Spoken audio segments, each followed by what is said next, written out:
Bismillahirrahmanirrahim. Assalamualaikum warahmatullahi wabarakatuh. Alhamdulillah, assalatu wassalamu ala rasulillah wa ala alihi wa sahbihi wa mawalah. La hawla wa la quwata illa billah. Sebelumnya, perkenalkan, saya Tri Suryani dari Institut Agama Islam Darussalam Martapura, Fakultas Tarbiyah Prodi Pendidikan Agama Islam.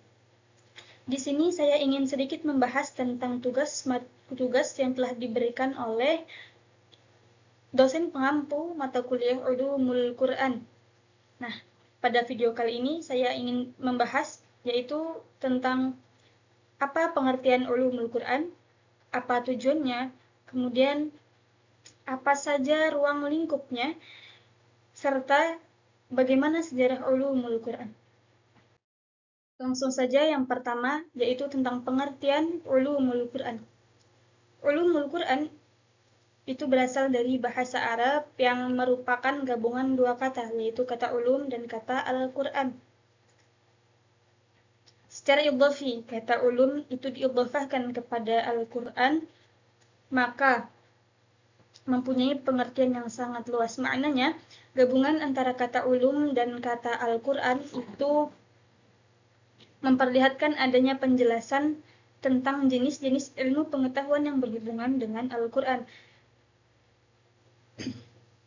Seperti itu. Kemudian, adapun secara istilah, Ulumul Quran itu telah dirumuskan oleh beberapa ulama. Salah satunya, menurut Manna' al-Qattan. Ulumul Quran, kata beliau, Ulumul Quran itu adalah ilmu yang mencakup pembahasan-pembahasan yang berhubungan dengan Al-Quran.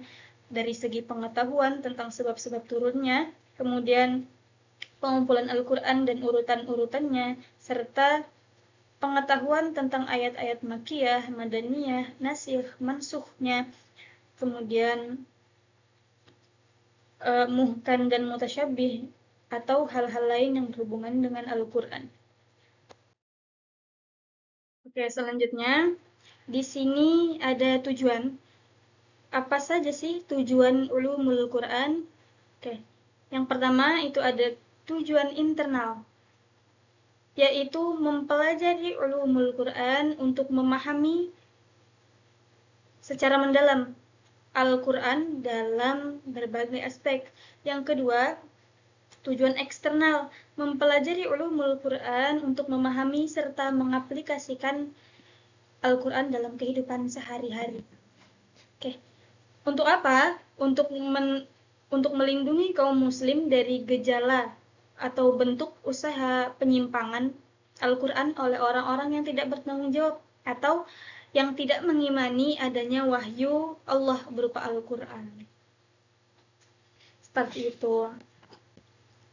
Oke, kemudian ada ruang lingkup. Oke, sini ada ruang lingkup Ulumul Quran.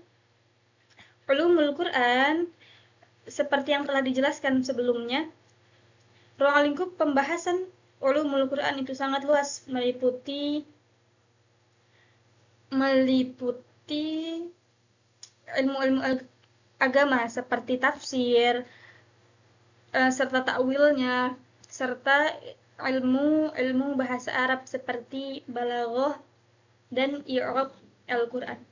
Nah, kemudian seorang ulama bahkan memperluas ruang lingkup Ulumul Quran, yaitu mencakup bidang-bidang seperti astronomi, ilmu ukur, kedokteran, atau lainnya, karena melihat adanya keterkaitan ilmu-ilmu tersebut dengan Al-Quran. Seperti itu. Oke, yang terakhir ada sejarah Ulumul Quran. Sejarah perkembangan Ulumul Quran sendiri itu sudah dibagi dalam beberapa fase penting. Nah, yang pertama ada Ulumul Quran pada masa Rasulullah Shallallahu Alaihi Wasallam. Pada masa ini, Ulumul Quran berkembang melalui penafsiran yang langsung disampaikan oleh Rasulullah kepada para sahabat atau melalui riwayat-riwayat pertanyaan sahabat terkait makna ayat Al-Quran itu sendiri. Kemudian ada ulumul Quran pada masa khalifah. Yang pertama, pada masa khalifah Umar bin Khattab. Beliau menetapkan kebijakan pertama yang mana Al-Quran itu langsung dikelola oleh Zaid bin Sabit untuk ditulis. Nah, untuk apa? Yaitu untuk mengumpulkan dan menyusun Al-Quran secara tertulis karena pada masa itu ayat Al-Quran masih tersebar dalam bentuk lisan. Seperti itu. Kemudian pada masa Utsman bin Affan. Pada masa Utsman bin Affan, Khalifah Utsman bin Affan itu menetapkan kebijakan untuk menyatukan umat Islam dalam satu mushaf. Kalau tadi pada masa Khalifah Umar bin Khattab beliau menulis, kemudian mengumpulkan dan menyusun. Nah, pada masa Khalifah Utsman itu beliau membukukan atau membukukan Al-Quran itu sendiri. Untuk apa? Untuk menghindari perbedaan Al-Quran, baca Al-Quran yang muncul di berbagai daerah. Seperti itu. Kemudian pada masa Khalifah Ali bin Abi Thalib, beliau menetapkan kebijakan dengan memerintahkan Abu Aswad Ad-Du'ali untuk menyusun kaidah-kaidah nahwu. Kalau tadi yang pertama itu Khalifah Abu Bakar, beliau menulis, mengumpulkan serta menyusun. Kemudian Khalifah Utsman itu membukukan atau memushafkan. Kemudian pada masa Khalifah Ali, beliau menyusun kaidah nahwu.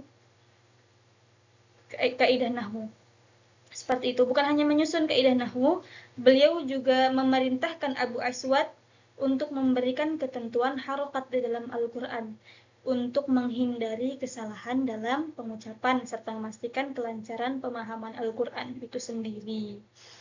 Nah, yang ketiga ada ulumul Quran pada masa sahabat dan tabi'in. Pada masa ini itu Al-Quran berkembang. Contohnya sudah ada terdapat ilmu tafsir dan ilmu asbabun nuzul. Seperti itu. Yang keempat, ulumul Quran pada masa keemasan Islam. Ini dari abad ke-9 hingga ke-13. Nah, perkembangan ulumul Quran pada masa ini itu mencapai puncak. Tokoh-tokoh seperti Jalaluddin Asyuyuti dan Al-Qurtubi memainkan peran penting.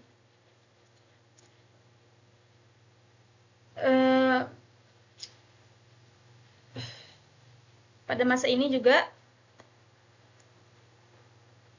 berkembang ilmu seperti ilmu variasi bacaan Al-Quran, ilmu nasikh mansuh, serta ilmu balaghah. Seperti itu. Kemudian yang terakhir itu ada ulumul Quran pada masa modern. Ini abad ke-19 hingga sekarang. Nah, ulumul Quran sendiri pada era kontemporer itu terus berlanjut ya, dengan fokus pada penulisan metode atau cabang ilmu Al-Quran yang lebih spesifik dan terorganisir. Dalam periode ini, para ulama modern mulai memisahkan dan mendalami cabang-cabang ilmu Al-Quran seperti ilmu tafsir, ilmu qiraah, ilmu balaghah, serta penetapan teori-teori baru pemahaman Al-Quran. Seperti itu. Oke, sekian pemaparan materi tugas ulumul Quran dari saya.